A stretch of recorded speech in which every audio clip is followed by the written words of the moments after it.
Yeah, it's just further down. So it's quite an important location, isn't it? Apparently it's quite organized. Well, They're quite organized. right, Everyone else in the country. He said, we've got some information that says Alex will usually say, but I thought it was going to be Alex, so it's not. So I want that to be a check.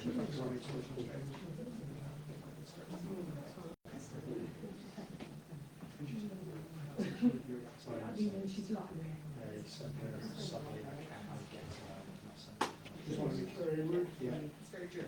The full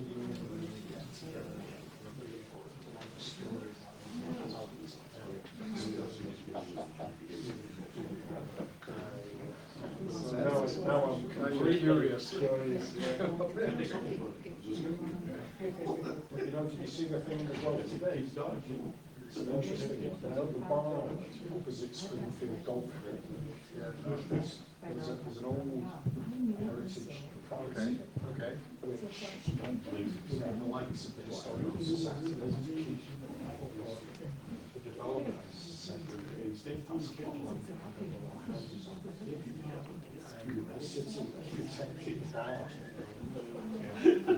So many developers in it.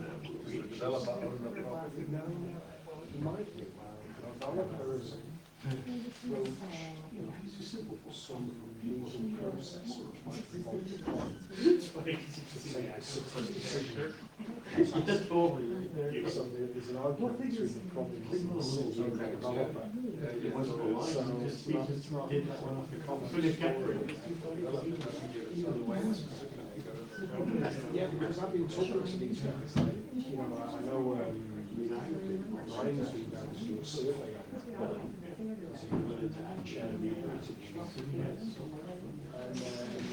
they'd like to go to this repair.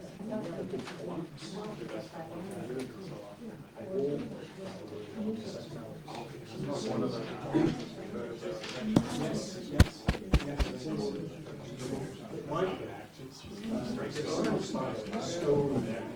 Okay, good evening, everyone. Thank you so much for coming up tonight to our military lecture. My name is Ken Irvin. I'm the education coordinator at the museum. Just want to thank the Laurier Center for the Study of Canada for their partnership with our series. And before we begin, I would like to acknowledge that this place we call wrought has served as traditional lands and a place of refuge for many peoples over time, but more specifically, the Adirondack and the Haudenosaunee. This land is held as the treaty lands and territory with the Mississaugas of the Credit First Nation. Guelph lies directly adjacent to the Haldeman Track and is part of a long-established traditional hunting ground for the Six Nations of the Grand River. Many First Nations, Inuit, and Métis peoples have come from across Turtle Island and call Guelph home today. And Guelph Museums continues to build our knowledge and relationships about the land, its history, and its peoples. And this commitment informs all that we do at Guelph Museums. Now, it's my great pleasure to introduce our speaker tonight. This is Hazel Scott Pankratz. She's a PhD candidate in history at Western University. Her research focuses on the intersection of technology, the body, and the lived experience in the Canadian artillery during the First World War. And she holds degrees from Trent University and Wilfrid Laurier University. And I saw her speak last year at the Laurier Military Conference, and I loved what she was saying so much that I had to bring her here. So thank you so much.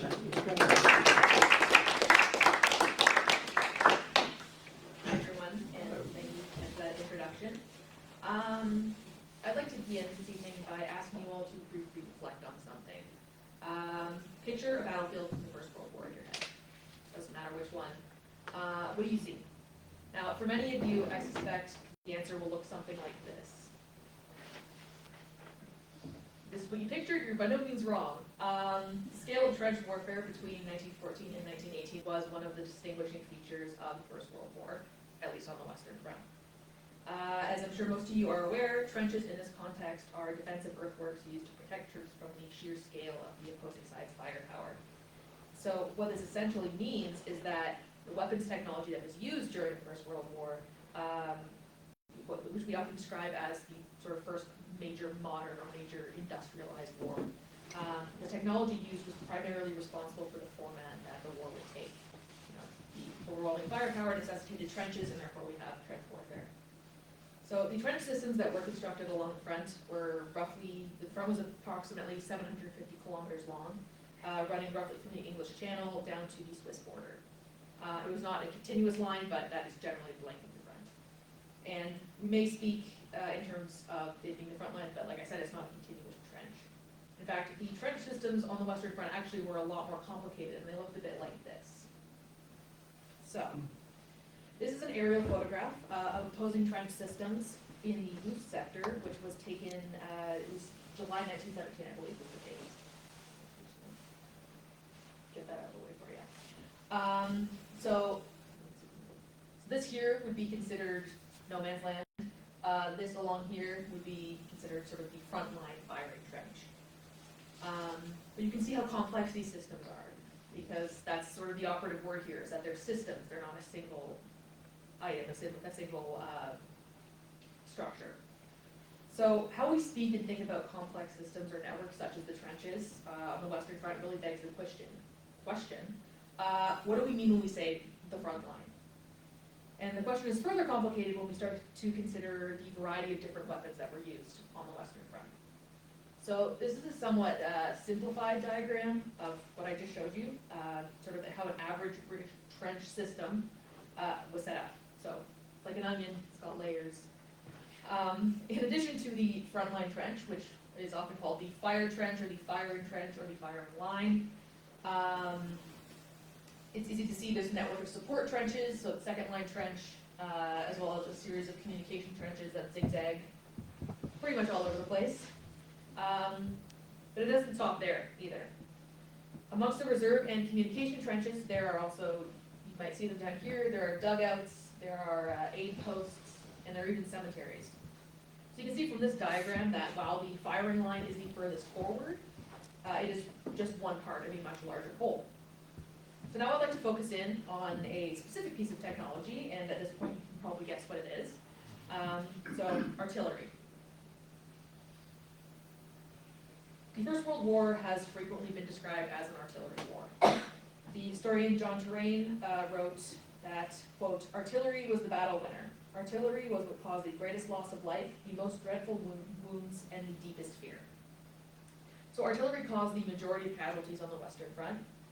German, French, and British sources all kind of place their estimates between 55 and 60% of all casualties for the whole war. But beyond the human cost, it had the capacity to shape the very format of the war itself. As I said, because of the sheer firepower that both sides had, that forced both sides to entrench, resulting in the extended stalemate on the Western Front. But artillery power, and particularly in its tactical integration with infantry units and other arms of service over the latter half of the war especially, also became an increasingly decisive factor in the outcome of battles on the Western Front. So what do I mean by artillery? It's a big term, it's a big service branch.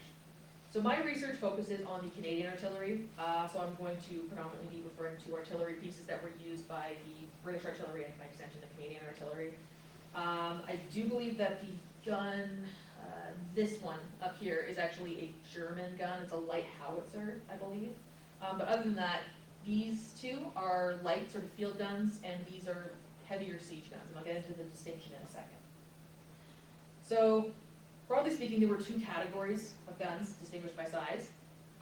Field guns, they were smaller, they were more mobile, and they were stationed closer to the front line trenches, but they could still hit a target as far away as 5 or 6 kilometers. So the 18-pounder was one such field gun. It was really the workhorse of the British and Canadian field artillery. Now, heavier siege guns, down here, as I pointed out, they were located further to the rear, they were less mobile, and they were usually located in more fortified positions. So the distinction must also be made between a gun and a howitzer. Guns had longer barrels, and they fired shells in a very sort of flat parabolic trajectory, which basically just means it was a very flat arc, kind of like that. Howitzers, on the other hand, they had much shorter barrels, and they fired at a steeper angle, usually about 45 degrees. So they kind of had steeper arcs, or like that. So both guns and howitzers, they were made for multiple different sized shells, and so both types were used by both the siege and field artillery. Artillery also worked very closely in tandem with the infantry, and the sort of staple contribution to infantry campaigns was the barrage. So the barrage is basically a concentrated artillery bombardment on a specific target or target area. There are a few different types of barrages, so I'll sort of cover a few of them here. Some barrages were stationary, and they were concentrated on one area for a designated period of time, either a very focused point or a broader sort of front. This is often used to sort of wipe out machine gun emplacements or observation posts, to soften defenses and to clear barbed wire for the infantry. You may have also heard of the creeping or rolling barrage, which is designed to provide a curtain of fire to protect advancing infantry and moves forward basically in what we call lifts. So at specific times, usually every few minutes, it will move ahead a few hundred meters, which allows the advancing infantry, which is moving just behind the curtain of fire, to advance in time with the bombardment and therefore remain protected for the duration of their advance. So this was perfected during the Battle of the Somme, but it was used to great effect by the Canadians at Vimy Ridge, which is where a lot of people know it from. But I'd like to call attention to one type of barrage that doesn't get a lot of attention, and that is the counter-battery barrage. So this is when one artillery battery would essentially target their enemy's artillery battery and would fire at it in order to neutralize that gun. So this is a particularly important type of bombardment barrage, so keep in mind because I can be returning to it. But what about artillery as a surface branch? What's lost in all this discussion of technology and tactics is the fundamental reality that artillery is not just a type of weapon, but it's also a complete service branch within the Canadian Corps. So the guns themselves are obviously a very important part of this overall structure, but they're just another part, and there are other very important parts as well. For instance, these men here, I was pointing over the wall, whoops. These men are the officers, NCOs, and enlisted men of the 107th Canadian Siege Battery. So, why do we talk about artillery this way? If we were talking about the Battle of Vimy Ridge, would we talk about how men in the infantry battalions went over the top, or would we talk about how the rifles that they were carrying went over the top? Obviously, it's quite a different example, but the principle is the same. The necessary human factor is obscured when we refer specifically to the technology that is used. So, what's my research all about? What am I talking about? When we talk about what it was like for Canadians who fought in the First World War, we have a tendency to look at the infantry and their experiences in the trenches. Again, that's not wrong, it's just not the whole story. So my research aims to bring together sort of the technological significance of the artillery, a service branch that has worked very closely with the infantry throughout the entire war, into the fold when considering the human experience of the conflict. And it does so by making a conscious effort to recenter that human experience by focusing on the human body itself, hence the senses. So why the senses? Because they're the most basic building blocks of how human beings interact with environments and experience their surroundings. So what I've essentially tried to do is use the senses, particularly vision, hearing, and touch. I'll get into that a little more later, the sort of specifics of touch, but use these as a lens through which we can look to gain a better understanding of how gunners and other artillery personnel saw the war around them and understood the roles that they played within it. So this approach has yielded two very broad findings. First of all, this is not a surprise, but the mechanics of the artillery war were structured very differently from the infantry. The environmental realities, the routines, the way they interacted with their weapons were all very different for artillery personnel compared to the infantry. In many ways, it was characterized by the integration of gunners into larger technological systems in order to carry out their duties. More on that in a moment. But secondly, it was not just the experience itself that was distinct, but what it meant to the people who were undergoing those experiences. Sensory data collected by our ears, our eyes, our skin, basically, had very different meanings depending on what branch you were serving with. So with all that being said, let's begin with sight, with vision. if you are a consumer of military history, you may be familiar with the terms direct and indirect fire. So direct fire is essentially pointing at a target that you can see, and indirect fire is firing at something that you can't see. So if you're in a covered position, or if you're shooting from a great distance or over a geographical obstacle, that kind of thing. So fighting a war in the trench is restricted sight.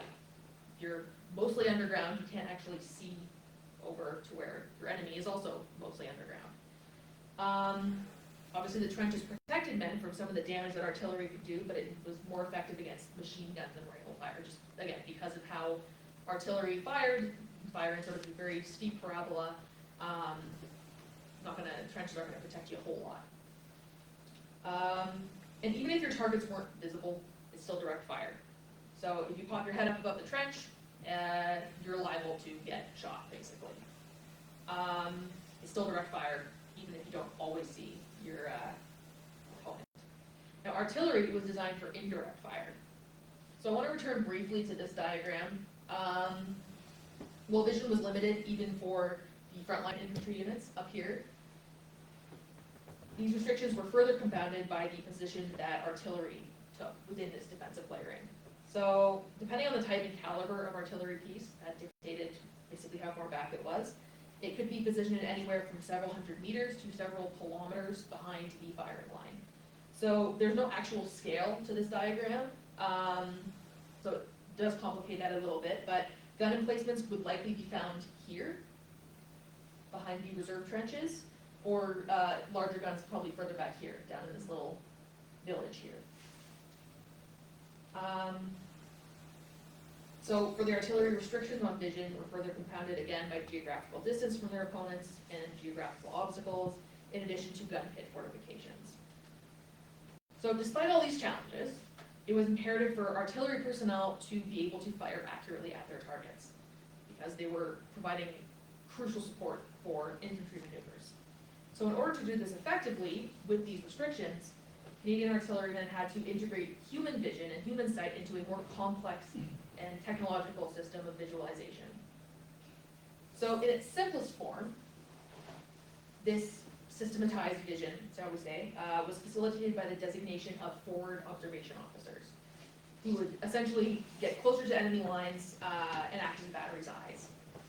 So observation posts, or OPIPs in soldiers' parlance, were specific points along the front where observation duty could be carried out. So the distance of OPs from the frontline trenches varied. It could be either immediately behind the frontline trenches, it could be in the trenches themselves, or it could be a little bit further back. It varied. And one of the most important functions that these observers had whilst in these positions was that of registering or ranging their guns, which basically worked like this. You'd have an observer, or a team of observers rather, go forward into an OP, wherever that may be, along the front, provided you could see what you were trying to shoot at. And they would observe the fire from their battery's guns. And for each shot, they would communicate back corrections by telephone to the battery in order to, again, just make sure that it was firing at what it wanted to fire at. And then once the gun hit that target, the pertinent data, such as the ranging on the gun, the calibration, would be recorded in what was called a battery target table.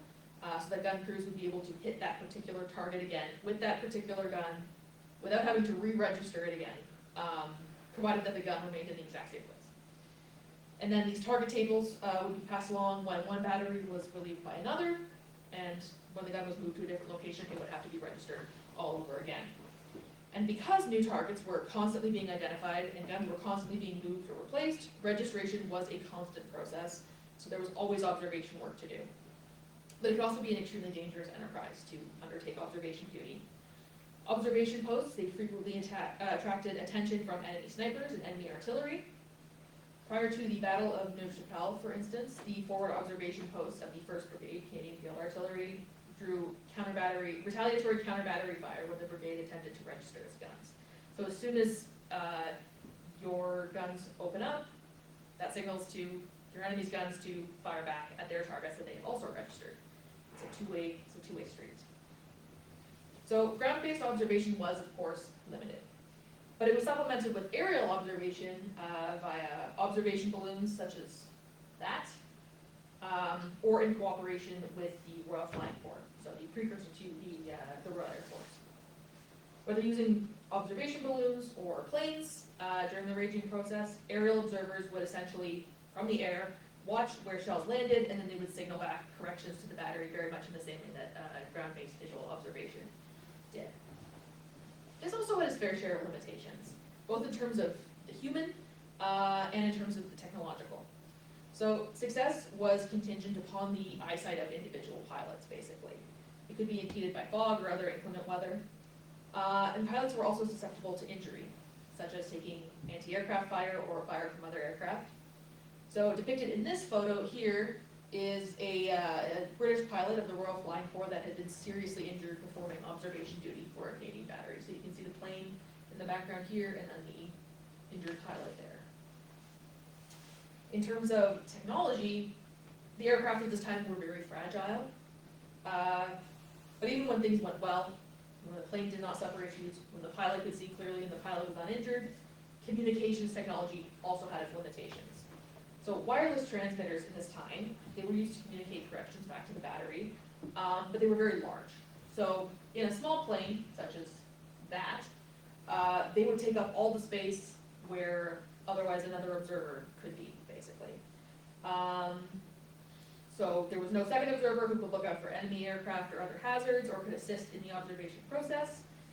There was also no room for a receiver. So the wireless transmitter could only communicate one way, and there was no receiver, which meant the battery could not actually communicate back with the pilot if they needed to change targets, if they needed to halt the process early, or anything like that. So, relying solely on visual observation would not cut it. But the introduction of new techniques in what we call scientific gunnery would significantly improve the accuracy of artillery, especially in a counter-battery capacity. So now part of this was contingent upon improved techniques of actually calibrating a gun before firing. So what actual settings are you tweaking on the gun to, again, fire accurately at what you're trying to fire at? This included taking into account meteorological conditions such as barometric pressure, using a thermometer to take ammunition temperature into account, regularly testing the gun's muzzle velocity to ensure consistency, so there would be no surprises. But in order to accurately shoot at a target, they had to first be able to accurately identify a target. So one of the techniques used was referred to as flash spotting, which was essentially an inverted and expanded form of visual observation, either aerial or ground-based. It involved triangulating the location of an enemy gun by observing the muzzle flash from various points along the front, and then timing the delay between the muzzle flash and when you would hear the report of the gun. So with enough observers along a predefined front, the position of an enemy gun could be mathematically determined. But the second technique that was used, and it's still used in varying capacities today, was even further removed from visual observation. So this practice is called sound ranging. Essentially how it worked is, I'm going to try my best to explain this because I'm not an engineer, but essentially how it worked is there was a series of microphones, usually about 6, that were sort of set up in a curved shape behind the frontline trenches. Now these microphones were specifically attuned to low frequency sound waves, such as those emitted by the gun firing, but not a shell breaking the sound barrier in the air or landing and exploding. So each microphone was connected to a device called a string galvanometer, and the sound wave that was produced by the report of the gun would essentially be detected by the microphone and then send vibrations through a small filament of wire within the string galvanometer that would in turn leave a small zigzag on a strip of photographic film. And then the film would then be developed, such as up here. It looks similar to a seismograph. And then, because each microphone was a different distance from the gun, the wires in the string galvanometer would be triggered at slightly different times.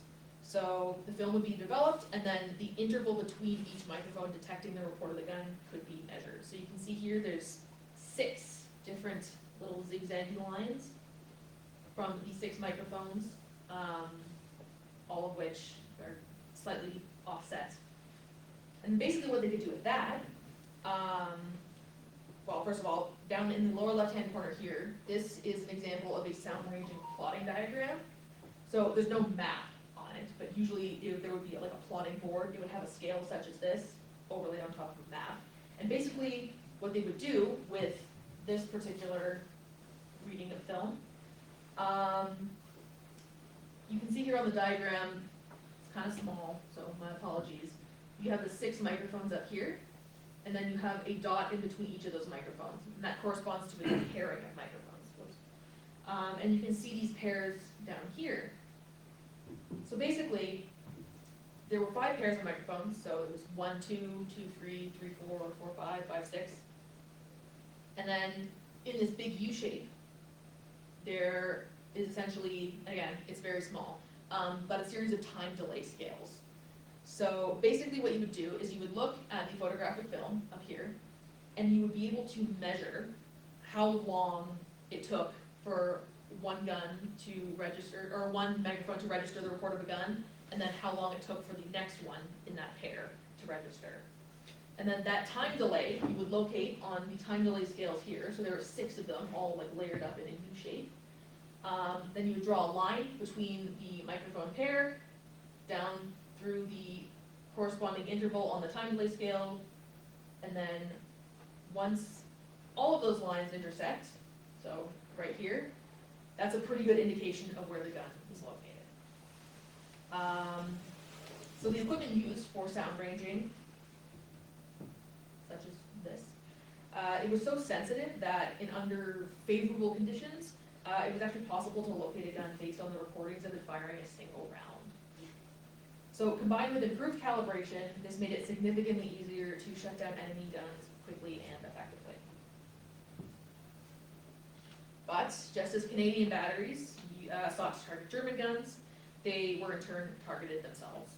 So counter battery fire could lead to what we call artillery duels, wherein batteries would essentially be firing over the trenches at each other, attempting to knock out the other gun emplacements.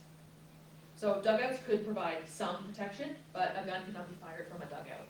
Gunners had to go above ground to fire their artillery pieces, which of course exposed them to being fired at and being injured by shells falling around them. So camouflage also helped to mitigate exposure. This is a field gun, and both of these are siege guns, but they can give you kind of an idea of how either the environment itself or things such as like sandbags and different types of netting could assist in the camouflaging process. This wasn't actually particularly effective against techniques such as sound ranging, because that had nothing to do with actually being able to see. And then in later months of the war, particularly after August 1918, when the war on the Western Front once again became very mobile, artillery pieces had to be moved forward rapidly, and there was very limited ability to camouflage, and even if you did have materials to camouflage a gun, you weren't necessarily staying in one place very long. So that also complicated the ability to protect gun emplacements from visual observation.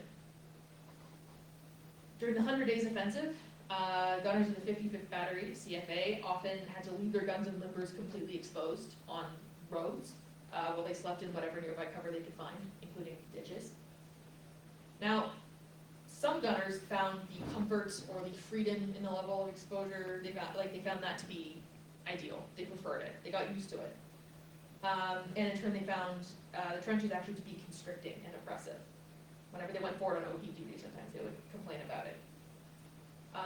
Others, on the other hand, appreciated the protection that the trenches afforded them. So Sergeant Robert Brown of a field artillery battery wrote about a trip up the line saying that, quote, "These trenches are wonderful. They must be comparatively safe and comfortable," end quote, relative to the battery's living and working conditions. So, as counter-battery fire from counter-battery fire and observation duty, gunners endured many of the same hazards to their bodies that the infantry faced. And this is significant because in this period, the validity of one's identity as a soldier was frequently understood as being tied specifically to the level of personal risk that one was willingly exposing themselves to, and the sort of sacrificing bravery associated with making that choice. And the level of risk was actually often a point of contention between infantry and artillery personnel. The letters and diaries of gunners frequently expressed defensiveness about being considered real combatants for their contributions to the war effort. So one example of this, Gunner Bertram Cox, a field gunner, when responding to a relative that had asked how far back the gun pits were from the trenches where the real soldiers were, wrote, quote, "I read that part out loud to the boys. There was much laughter. You would have thought we were soldiers too if you had seen us that day," end quote. So particularly from 1917 onward, as artillery duels became increasingly common and techniques used to isolate enemy guns became more reliable, gunners became frequently, increasingly targeted by enemy guns. They were particularly susceptible and often a target of gas attacks for a few different reasons. So the exertion of loading and firing guns, we're talking about shells that could range from a few pounds to a few hundred pounds. It was a very physically engaging process of loading and firing these weapons. So because of the exertion, men were often breathing very heavily, which meant that the gas could do a lot more damage to their lungs, as opposed to them being stationary and therefore not breathing as hard. When it was hot out, gunners were often known to strip off their shirts while working. So you can see here, we've got a crew of shirtless gunners here, and then another one with no sleeves. So this made them a lot more susceptible to blister agents such as mustard gas.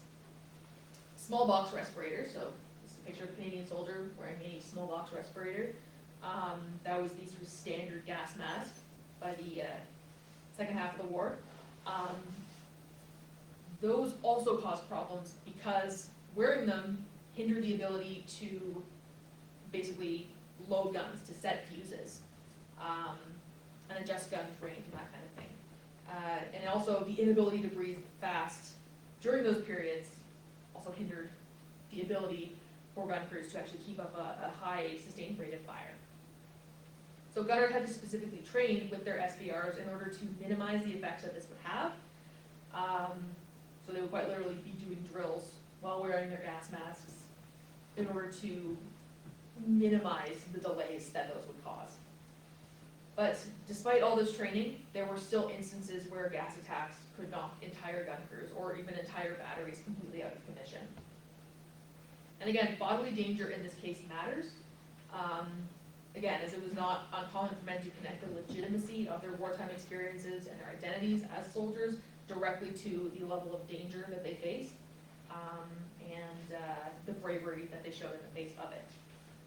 So to contend with the dangers faced at the front, gunners had to learn how to navigate their very unfamiliar environments with whatever tools they had available to them. So the curtailment of vision meant that sound became much more important, particularly as a tool for self-preservation. So we've already touched on how sound can be useful in a counter-battery capacity through the process of sound ranging, but its significance on the Western Front was actually far more profound than that. The ubiquity of sound was a major theme that I observed in my reading of both artillery personnel's letters and infantry personnel's letters. Men struggled to convey just the constant presence of noise through their writing. They used various metaphors to do this. Many, they would use natural metaphors. So they might describe a bombardment as being like 1,000 thunderstorms. Others make reference to machinery or other industrial noise. So Gunner Herbert Irwin of the 30th Battery, Canadian Field Artillery, wrote of a bombardment he experienced in August 1916 and how when the big shells come in, they sound like a freight train coming. So whether one served in the trenches or in the gun pits, one's hearing was frequently overstimulated, and during larger bombardments, or larger barrages, which were sustained over extended periods of time, there were essentially no edges to the noise, and there was no way to orient oneself with it. It was just constant. To the point where men actually perceived it generally as one unending roar, rather than the noise of individual shells. So, despite their best efforts in writing, many men floundered to convey the oral and the sensuous experience of sound. Over time, though, many were able to adapt to the constant roar of the guns. One gunner, Arthur George Tier, wrote to his family that initially, quote, "You feel a bit queer, but get quite callous in time, although you may be in great danger," end quote.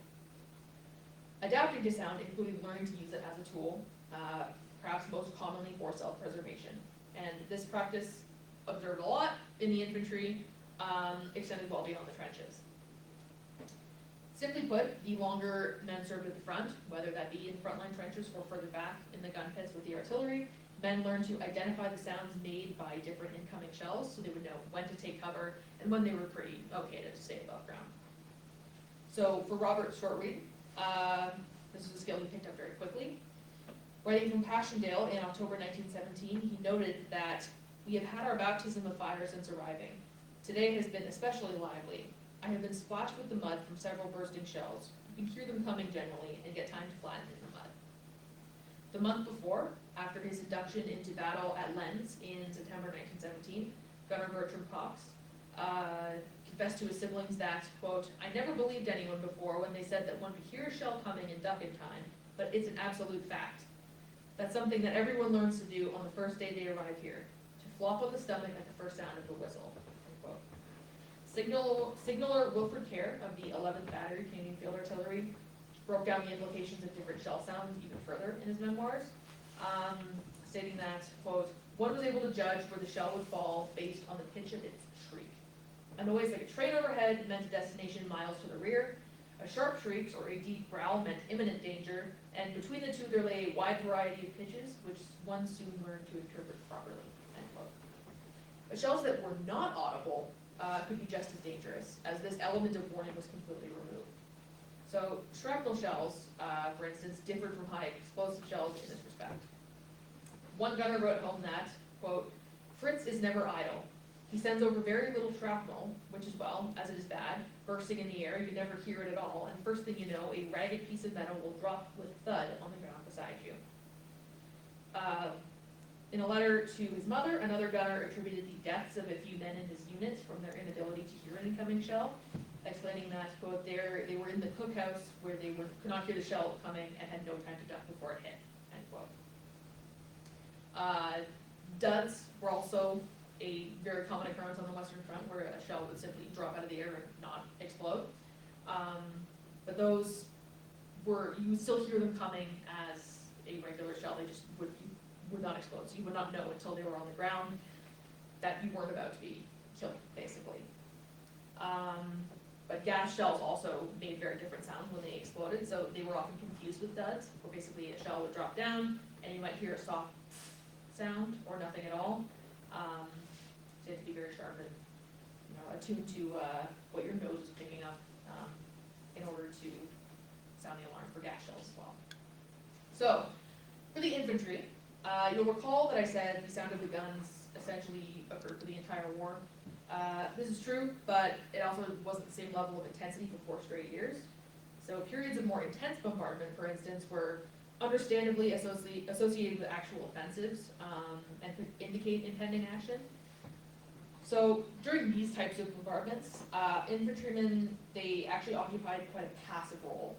Their job was to wait it out, as it were.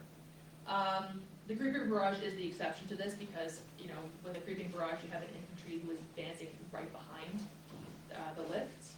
But with the exception of that, and again, this didn't really become common practice until after 1916, shelling was understood by men in the trenches as something that, by and large, had to be passively endured, either indicating an incoming attack or serving as a precursor to advance of their own. But in both cases, men were physically limited by bombardments. The reports of Canadian guns, though, they were perceived in a very different light from German guns. So Private William McClellan of the 1st Canadian Mounted Rifles expressed a lot of frustration in his letters home, writing that, quote, it would be a relief to be able to chase Fritz a little instead of standing still and letting him drop shells and whiz-bangs all around you, end quote. However, writing about a Canadian barrage on a different occasion, McClellan recalled the moment that, quote, just on the second every piece of gunnery opened up, absolutely at the same time. I sure felt sorry for Fritz right then. Of course we got a little back, but they can't hold a candle to us, end quote. So obviously, Canadian artillery fire has a moralizing effect, whereas enemy artillery fire has a demoralizing effect. But regardless of which side was doing the shelling, these barrages essentially were viewed more often as a precursor to infantry action, be it just a trench raid or be it a full-scale offensive.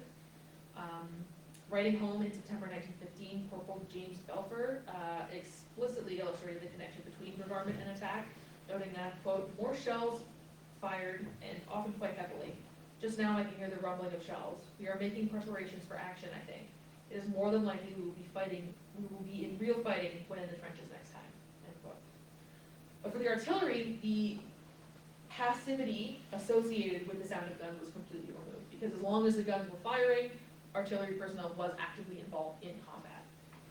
So either their guns were firing, so they were actually loading and firing their guns, or enemy guns were firing and were demanding their attention, or both at the same time, as counter-battery fire and artillery duels became more commonplace.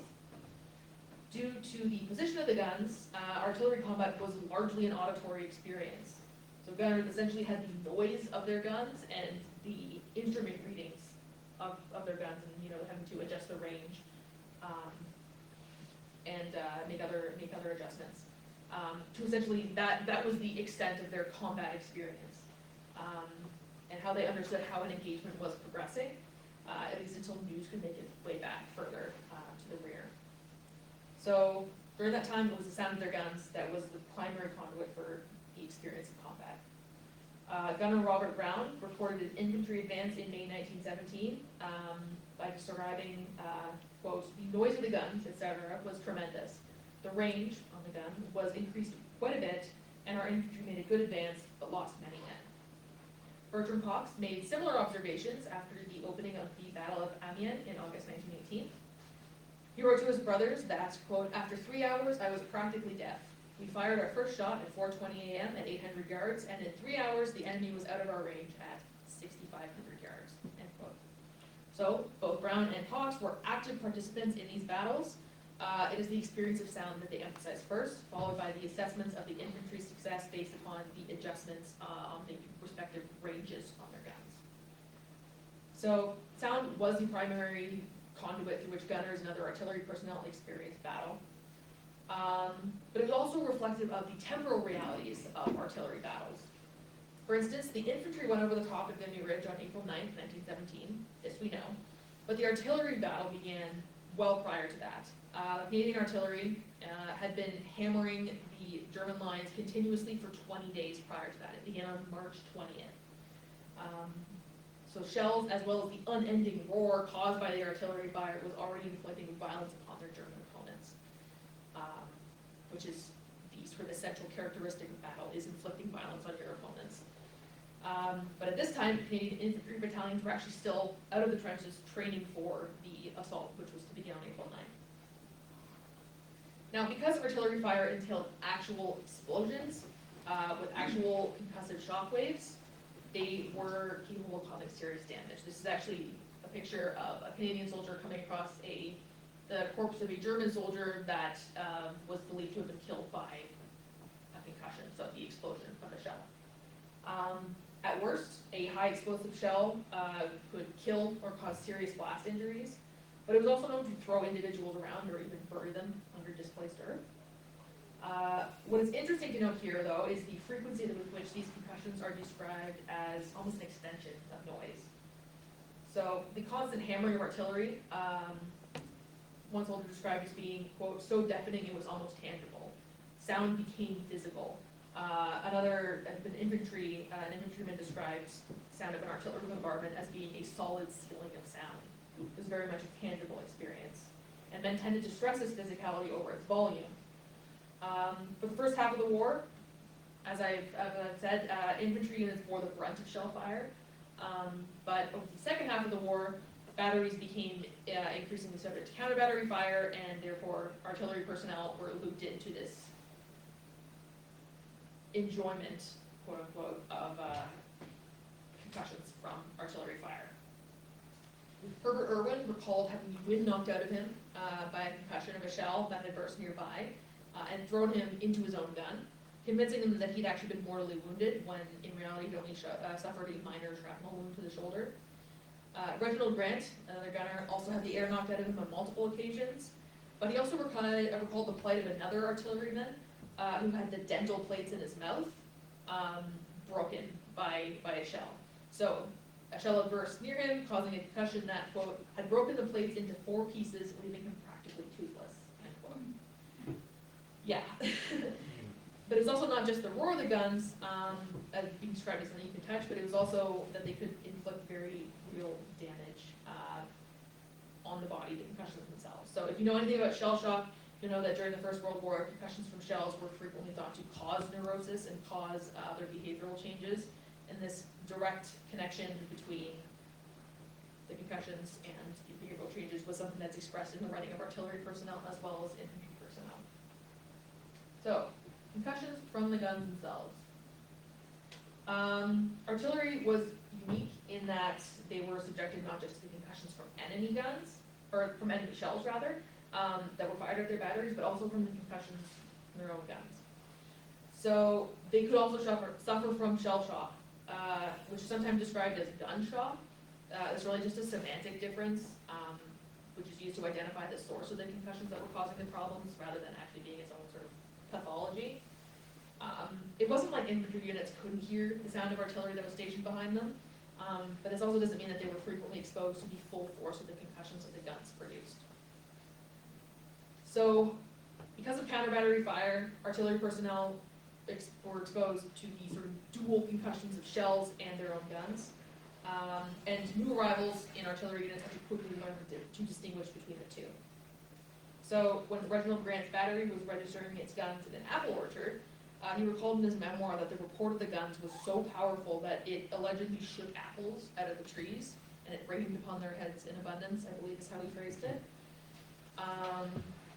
Wilfred Kerr, a signaller attached with the 11th Battery Canadian Field Artillery, recalled in his memoirs trying to signal another gun crew in a different gun pit with a candle while he was sheltering in his own gun pit, but he found that every time he managed to get it lit, the blast from the gun discharging next to him would blow out the candle.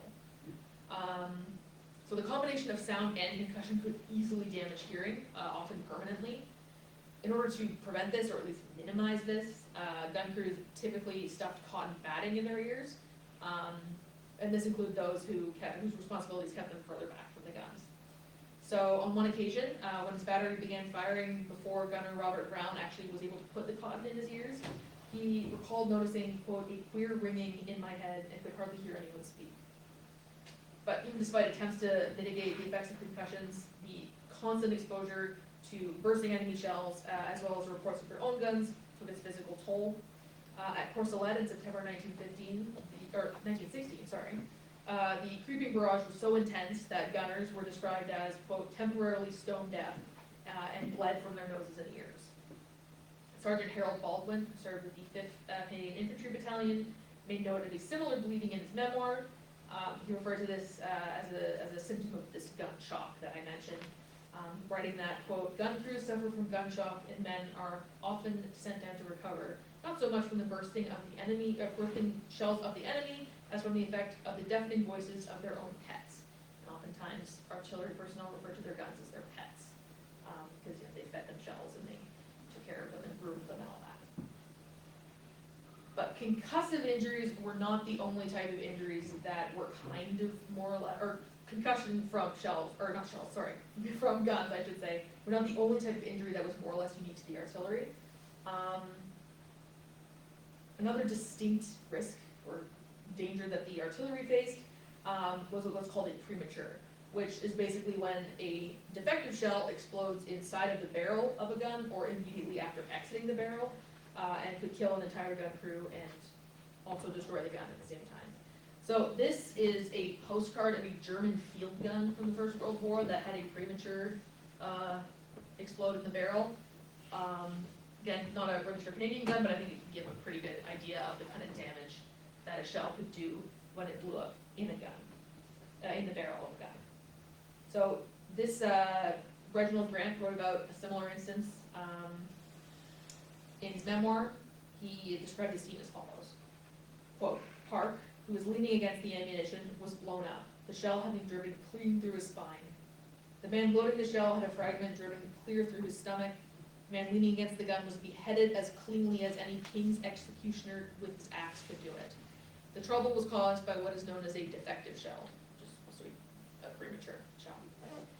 In his memoir, And We Go On, Will Bird, who served with the 42nd Canadian Infantry Battalion, also recalled this happening to one gun crew shortly after he arrived at the front. So the shell, quote, exploded as it left the gun, and 3 men had been shredded to fragments. We were to pick up legs and bits of flesh from underfoot and from the muddy walls, place all of them in bags, and then bury them in one grave. It was harsh breaking in, end quote.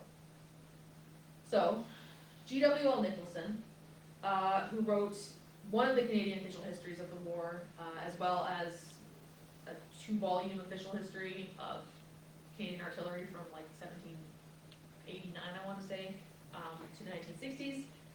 He puts the number of men that served with the Canadian artillery during the First World War at just under 44,000. Of this 44,000, approximately 10,000 became casualties, and this also included a little over 2,500 dead. It's also worth noting that these casualties were weighted more towards the second half of the war. After the shell shortage of 1915, after artillery duels had become more common.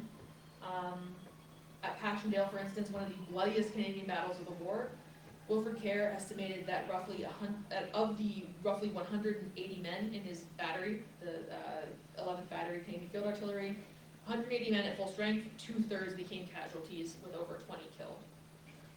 In the space of just a few days, Herbert Irwin recalled of his battery that, quote, we had 17 killed and 63 wounded, gassed, and shell shocked, so you can judge for yourself. That's in one battery, and we were considered lucky. He likely spoke for many other gunners and many other artillerymen when he concluded that, quote, it was hell, that's all. So why does all this matter so much? If we were to consider the First World War as being the first sort of major, large-scale, modern or industrialized war, it's to acknowledge essentially that, you know, more technologically complex armies were fielded than in previous conflicts. Again, to this day, again, historical scholarship, be it sort of popular histories or the work of sort of academic historians, works that focus on what it was like during the First World War, what it was like for humans to experience this kind of conflict, tends to focus on the infantry experience. So by focusing on the infantry experience of a war from a human sort of embodied or a social or cultural perspective, but not other branches of service, we are essentially ignoring the complexity by looking, again, just at sort of classical infantryman's experience. So by recentering the human body and by approaching the experiences of other service branches through the senses, we can begin to see that individuals experienced and understood the war in various different ways, depending on one's role, one's service branch, and the weapons that one uses. So it is my hope that through this presentation I've at least provided a convincing case for why more comprehensive studies into the experiences of Canadian service branches or different Canadian service branches during the war can further our understanding of the war itself going forward. And yeah, thank you for your attention.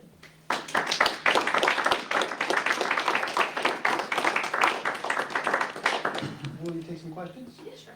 Yeah. I want to start off with, Sure. did the Germans also have the same technology for like flash spotting and sound ranging? They had like equivalent technology. I'm not sure if the like exact technology was the same, but it was essentially they had equivalents. You were giving us the casualty numbers there in our artillery. Do you have a comparative for the infantry to see in wet service you would have probably a greater survivability rate? Yeah, so the infantry suffered far more casualties than any other branches of service. Overall, there were about 640,000 Canadians that attested in the entire war, so all service branches. And of that, approximately 60,000 did not survive the war. So overall, the casualty rate, or the death rate, I should say, was about 10%. A lot of this weighted towards the infantry. So while the infantry did suffer much higher casualty rates than the artillery were also suffered more heavily than sort of service corps and other branches that were stationed further to the rear. So you mentioned sound ranging, and you said in some capacity it's still used even in more modern times. Do you have any examples? Like, is it still like militarily used? Because I can think of some in my own profession, right? Obviously, because I study hearing aids. And so I can think of examples where we would use something similar, but like, is it still used like militarily? Yeah, it forms the basis of a lot of sort of technology that developed after the First World War, going into the Second and onward. As, again, I'm not an engineer, so the sort of, I don't know all of the details of how it's been incorporated, but it has basically formed sort of the building, it's a base for later developments into sort of acoustic ranging and artillery gun detection for later wars as well. Yes. How many of these artillerymen actually did eventually become prematurely deaf? I mean, after the war, I imagine there'd be a lot of. Yeah, it's really hard to find specific numbers because a lot of it would have gone through pensions. Right. But the problem with that is that after the First World War, the Canadian government was not super keen to give out a lot of money in pensions. They actually had a scale where like, it's like, oh, if you lost this much of a limb, you get this % of a pension kind of thing. So the number of pensions that were given out for, say, like partial or full deafness would have, I'm not sure of the figures exactly off the top of my head, they were very low. So they're in no way reflective of how many people were actually suffering from premature deafness. Unfortunately, we'll never know the exact number, but based upon the writings of artillerymen during the war, what they experienced with their hearing, and some after the war, it was not an uncommon experience. Yes. Where were the MASH units during this battle? Pardon? Where were the MASH units? Oh, the hospitals? Yes.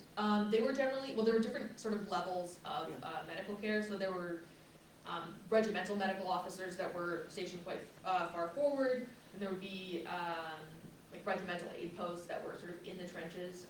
If you'll recall the diagram I showed earlier in the presentation, they would have been sort of amongst the reserve trenches. There were different regimental aid posts. Casualty clearing stations were then even further to the rear, which is where people would sort of be bundled up and sent off to field hospitals and later base hospitals. Field hospitals were generally in France and Belgium, so even further behind the lines. Base hospitals could be in France or Belgium, but were often in Britain as well. So it all depended on how seriously you were injured, but it was sort of a incremental evacuation process where the more seriously injured would be evacuated further than those who were more minorly injured. And you never mentioned any horses.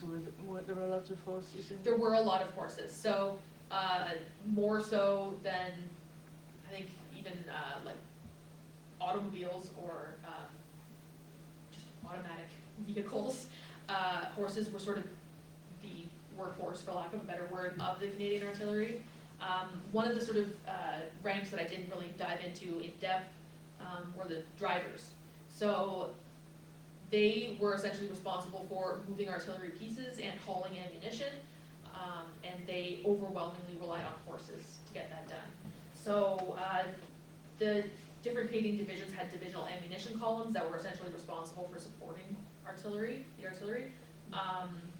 My great-grandfather actually served in the 4th Divisional Ammunition Column, and they worked with horses, and they're actually often written about by other artillery personnel in sort of a very respectful way, because they acknowledge that, you know, in these instances, they would stay further behind the lines because they were always carrying back ammunition to the guns. So they were not stationed as far forward as gunners and signalers, but they were very exposed. And a lot of gunners and signalers would acknowledge that, you know, when the German artillery would open up, drivers couldn't just duck. They couldn't just take cover because they had their horses, and they were responsible for their horses and the well-being of their horses. But yeah, the artillery, Canadian artillery, was overwhelmingly drawn from 2 particular demographic groups. So a lot of them were university men. They were, you know, studying to be engineers, and that was needed because of the level of technological knowledge that was needed. But also a lot of boys from farms were recruited as well because they had experience handling horses. So horses were absolutely fundamental to the artillery war and to war in general.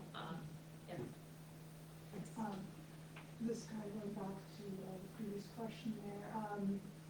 When soldiers would return home, suffering more of the like invisible disabilities from the war, would there be more of like, they would face different sort of stigma coming home, like an artilleryman comes home and maybe doesn't have any physical injuries, but he's lost hearing prematurely and is struggling a lot that way, and obviously we know that the Canadian government didn't do much for them when they came home.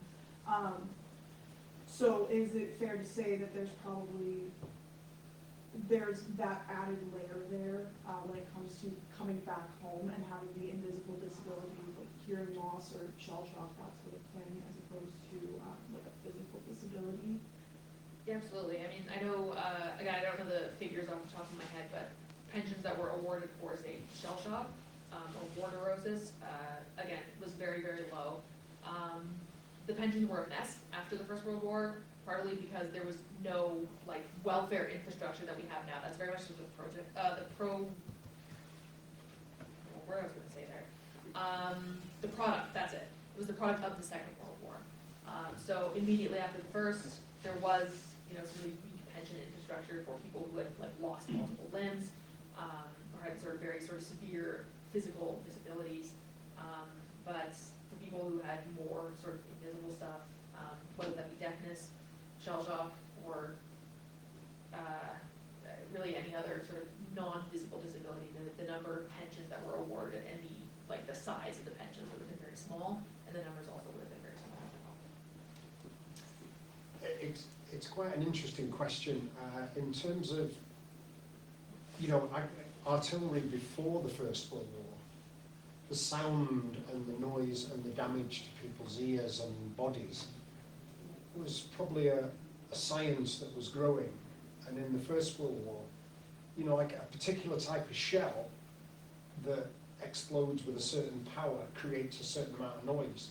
Is there not any mechanism or any records that show this is the sort of protection that a soldier should have to minimize the problems that causes, or he's only allowed to be exposed to it for a certain length of time before he must go away from the front line for a period of time? And then taking it one step forward, when you analyse what happened in the First World War, is there any expertise in this area of measuring the impact noise and what was that term? The percussion effect on a human being. Did that transfer into some better controls and mechanisms that were incorporated in the Second World War? Was there a learning curve? Well, I can say with regard to prior to the First World War, it's not that our artillery got suddenly more loud in 1914, but what was unprecedented was the sheer scale of the artillery war, but also how often you were being exposed to this. It was constant, basically. But realistically, there wouldn't have been an opportunity to remove men from the line because it was kind of an all-hands-on-deck situation. So it was unprecedented, and the sort of systems weren't really in place to sort of manage potential hearing damage. Aside from saying, I think I had a picture in there where men were covering your ears, or cover your ears and put cotton batting in your ears. As for the effect on the Second World War, that's sort of a bit beyond the scope of my research.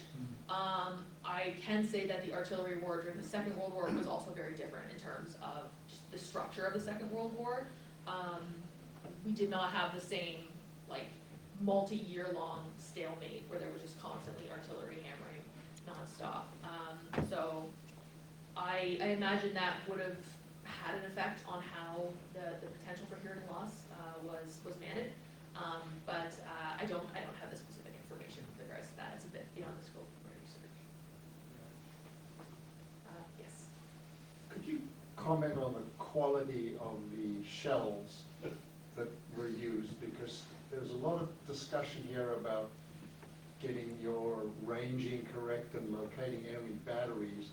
But I understand there was a fair amount of variation in the quality of the shells. So one would go so far and the next one wouldn't go as far. Yeah, so one of the major issues with shells was actually the fuses. Before actually putting a shell in a gun and firing it, you had to set fuses, which basically would determine when the shell would go off. And there were different types of fuses, and the fuses had to be manufactured in a very particular way. So if you did not do it correctly, then the shell would either go off too soon, or it wouldn't go off at all. So we see this issue a lot when it comes to clearing barbed wire, because you have a very sensitive fuse that will explode when it hits the wire, not when it hits the ground. So there was a huge sort of trial and error process trying to find what fuses work best, and how you have to set them in order to have the shell explode when it needs to explode. There was also a sort of a wide range of quality in shells as well. That's because, you have all of these nations whose entire industrial might is all of a sudden geared towards mass production for war purposes, and that includes, munitions. So there, naturally, with that scale, you're going to have a wide variation in terms of the quality of the products that are being produced. But duds and just unexploded shells were extremely common. Even today, they call it the iron harvest in France. They still are digging up unexploded ordnance. So they certainly weren't as reliable as artillery ordnances today, but there was a huge range, and not just in sort of quality of explosives, but also the other sort of components of the shell, such as the fuses. At the start of the war, what was the equipment? Did each side have about the same amount of field pieces? And as the war progressed, did Germany fall off and the West, or the Allies increase their production because they could? As for specific pre-war figures, I don't have exact numbers. I've not come across anything that specifically refers to one side or the other having a significant advantage. There were issues in terms of shell availability in 1915. I'm trying to recall if the extent was the same in Germany, but there was quite a significant shell shortage amongst Britain and the British Empire. In terms of over the course of the war, there absolutely was a decline in production in Germany because of Germany's allies sort of falling off gradually, as well as naval blockading in the North Sea had a significant impact on food availability. So that absolutely would have had an impact on all sort of aspects of their industrial sector. And plus we had the Americans coming in as well in the last sort of year and a half of the war. That added further to that sort of firepower advantage on the side of the Entente powers. Thank you. Not to bring it outside of your scope of research here, but this is just my curiosity. Artillery on the Eastern Front, similar sort of like frequency of use, setup, like same, you know what I'm getting at here. Like, was it similar on the Eastern Front, or was it far more prevalent on the Western Front? All of my research indicates that the Western Front was a whole different beast. But that's also the sort of format, I refer to this as the structure, the format of war, the conflict was quite different, on the Eastern Front. Like, not that they didn't use trenches, but, there wasn't necessarily the same 4-year unmoving stalemate that there was on the Western Front. It's not to say that both sides weren't using artillery, or even on sort of the Southern Front. I know Italy, they talk about like mountain guns, where essentially the sort of artillery war on the Western Front was like tilted. So you were firing like up and down mountains and stuff like that. So artillery was a significant component of all armies during this conflict. But in terms of this sort of attritional warfare that you see on the Western Front, that was quite unique. But again, it was sort of the first large-scale artillery war. And then, that's why it's so unprecedented in terms of the damage that was done. Back when I was a kid in 1898, I knew a fellow in a apartment building. He was in the 38th Canadian Field Artillery, but he never wore a hearing aid that I know. He was at Vinny and Hill 70, so he saw a lot of action. Must have been very lucky to. Yeah, he was a very young-looking man when he went in, and he still looked that way in his old age. He never really aged in that way. Another, just a sideline about the fuses, you're right. If you don't have a good fuse, you know, it does bomb, doesn't go off. CCM in Toronto, it was all, mostly women. They were making fuses, different, previous models, and had a pretty good reputation. People that have been there, if you've ever been there, you gotta be careful where you walk. Well, they tell you, you're not walking over there. They don't know what's under the ground. Yeah, They really don't. there are a lot of sections in northern France and Belgium that are still like, don't go there. But When you're putting in the living trees, the whole process of how they cleared that land was fascinating. Basically, basic mobile X-ray machine for the ground. yeah, Ground penetrating radar on the Yeah. X-ray, tied to it, so they can figure out exactly what's under there before they even put a spade in. yeah, millions and millions of pounds of ordnance were fired over the course of this war, so not even, I can't even begin to guess at how much still is in the ground. But yeah, absolutely. I have not had the opportunity yet to go to Vinny, but I do know about sort of the restricted areas where you're allowed to walk.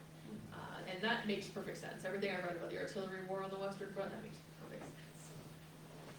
Beaumont Hamlets, Yeah. the Newfoundlanders get really slaughtered there. There was a Scottish regiment there, they wanted to put up a memorial, and they said, that's fine, you can put it up, but we don't guarantee it'll stay above the ground.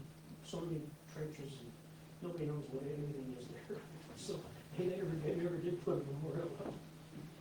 That was interesting at Beaumont Hamel, where, you know, all the attacks of the Newfoundlanders were going down the hill, and the Germans' artillery was actually hidden in below ground and just shot over the hill, so they didn't actually experience the same level of casualties.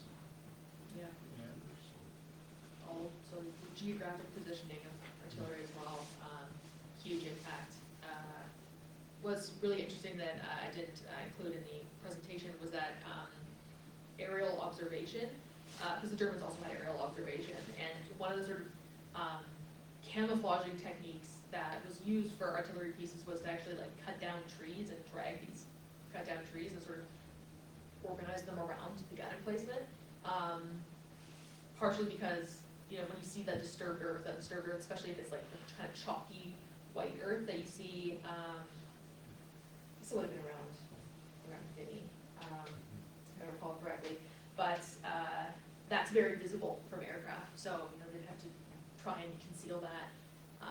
And, you know, using geographical features such as hills and gullies and stuff like that also was very, a significant part of the sort of camouflaging process was trying to use the terrain to their advantage. Well, I think we'll call it a night. Thank you so much.